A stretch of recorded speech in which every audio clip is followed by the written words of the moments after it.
Yeah, no, it's amazing. I'm amazed that they've got those. I don't know where they got hold of that, that bit of paper from. I can't remember giving it to them, but... Can you remember clearly writing on this scrap of what he describes as notebook paper? Can you remember sitting down and doing it? No, not no, you can't. You know, the actual writing of it. Yeah, I can remember what it was about and everything. I mean, it's a little bit strange, you know.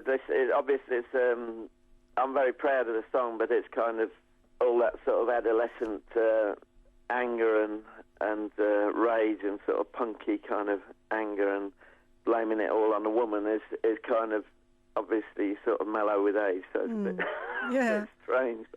But it's really curious, Jerry. You can't remember writing that at all. You don't remember sitting down. You don't remember the crossings out. You don't recall the process. Well, it is about 30 years ago, but I know. But even so, my songs I wrote in one book, which I've still got, but obviously that was written on a separate bit of paper. But yeah, I can remember obviously what the song was about, which was kind of you know, I nearly had a thing with a married woman, and you know, it didn't happen in the end because she was married. So there's all that kind of rage and frustration of a young man, but going on in your personal life at the time. Yeah, so it was kind of, in the way, the song kind of got a happy ending, because obviously the kid came first, and so behind all that rage, it's actually quite nice, because obviously we both walked away from it for the sake of the kid. So I think that's why the song kind of has a lasting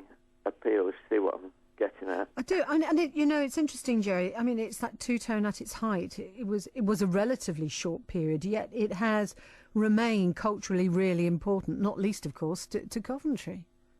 Yeah, well, I mean, I think it was forward-looking in the fact that, you know, when I put the band together, I deliberately involved black people. It was definitely an anti-racist statement, and you know, even to this day, there are very few what you might call multicultural bands or bands with, you know, mixed race, if you want to put it that way. So even today, it's still ahead of the pack in a way, culturally, you know, because that is what Britain is now. I mean, a lot of rock bands, sadly, are still stuck in this kind of, you know, four white boys with guitars kind of scenario, which to me doesn't really represent the reality of Britain now. So still to this day, it's kind of ahead.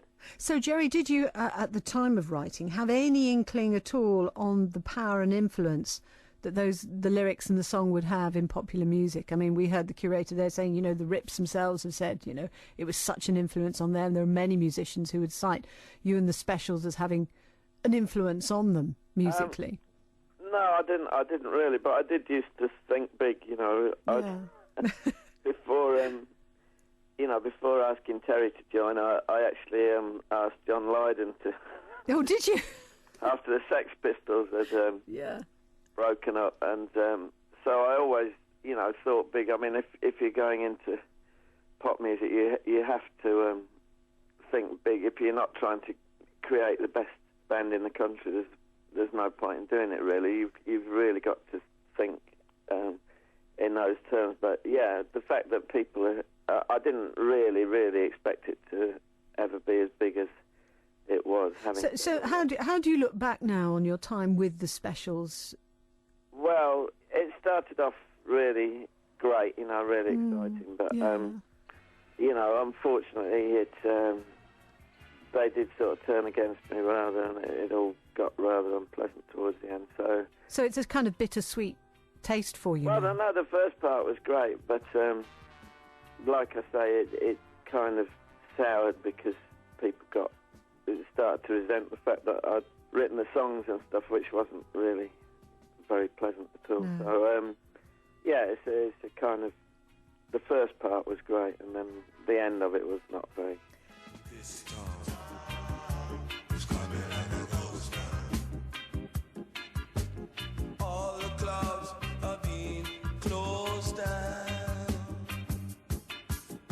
This place is coming like a ghost town. Bands won't play no more. Too much fighting on the dance floor.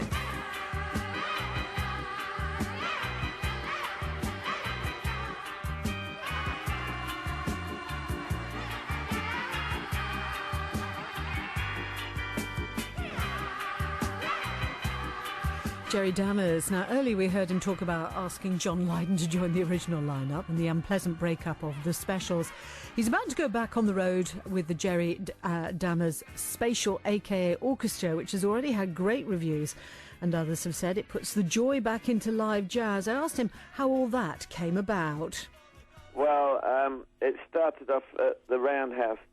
It did a weekend of kind of space art and space music, and I put together a tribute band to a jazz musician in America called Sun Ra, who's very much into kind of outer space music, and but I did my own sort of really quite poppy arrangements of his music in the sense of kind of hip-hop and drum and bass and dubstep kind of big beats behind it. So that's how it came about. It was only intended as a one-off originally, but everyone enjoyed it so much. So we've done about 8 gigs, and now we're doing a tour so that people outside London can kind of see it and see what they think. Well, you're coming to Coventry on the 4th of March with on the tour, which is first date on the tour. So that's feelings of playing in Cov again.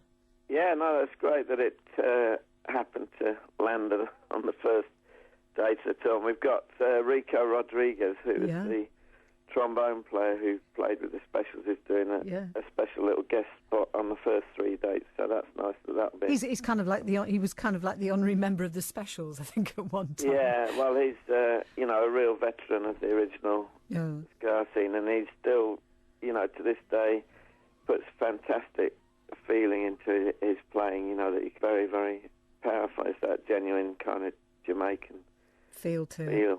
Gradually the band's moving away from Sunrise. This tour is kind of the last chance. Probably people will get to see it very based around Sunrise. We're gradually introducing other things to it.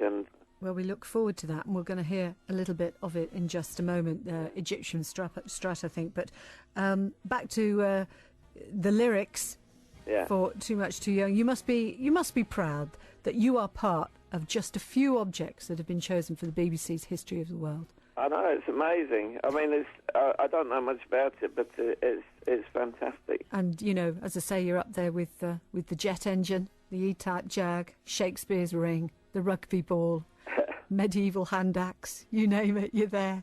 Yeah, well, I've always said, that that song takes in, the population explosion, political, global issues, so, those problems that I was writing about are still there, and the whole problem of poverty in the world, the whole population explosion is still a huge problem, and all the environmental problems, and that hasn't gone away, and this orchestra that I've got now, we do touch on that. It has got the politics as well, but it's very nice that those things do filter through and that people sort of understand what I was trying to get at, or they seem to anyway, which is great.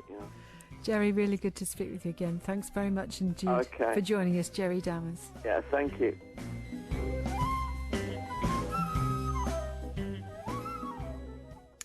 Some of his music as well, the Egyptian Strut, and my thanks to Jerry Dammers.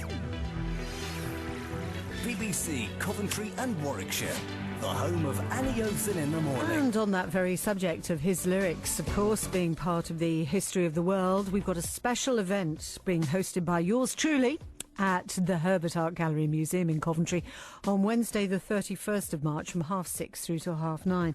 It'll be the story of Coventry and Warwickshire brought to life with the help of some of those very important objects and some special guest appearances. I'm saying nothing more at this point, but if you'd like to come along, guess what? The tickets are free. We do like the F word. So free tickets. Go to our website to get hold of them, bbc.co.uk/Coventry and Warwickshire, or call 0370 901 1227. Weather-wise, today's lovely, isn't it? Good day to be out in the garden, perchance. Dry with clear or sunny spells. A little cloudier later, top temperature 8 Celsius. BBC Coventry and Warwickshire 2020 travel.